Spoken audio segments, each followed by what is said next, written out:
अरे काय यार मंथन यार, तू आज रावण दहन करायला जाणार होता, तू गेला नाही? दहन करायला जाणार होतो, पण मग एकूण रावणाला बुराईचा वाईटाचा प्रतीक मानतो आणि तो बुराईचा प्रतीक आपण आजच्या दिवशी जाळतो, रावण दहन करतो. त्यामध्ये पण आपल्या जे लोकांच्या मनातला का वाईट जे भावना आहे काय आहे त्यातून ना जाळतात त्यामध्ये.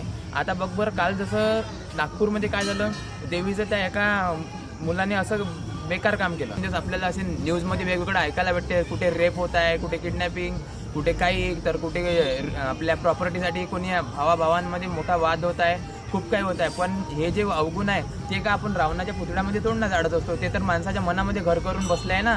तर आपण तो रावणाचा पुतळा जाळत आहे, तो रूढी परंपरापासून जाळत आहे आपण. त्या अंदर जे अवगुण आहे ते आपण आधी जाळले पाहिजे, जेणेकरून तेव्हाच दसरा म्हणून चांगलं हे होईल.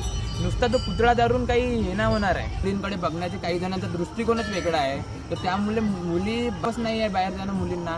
तर हे जे अवगुण आपल्या अंदर भरले, लोकांच्या अंदर भरले, हे तुम्ही याचा नाश करा आज. हो यार मंथन, तुझ्या खूप खरंच चांगलं बोलला यार. ह्या गोष्टीवर आपण सर्वांनी विचार केला पाहिजे यार.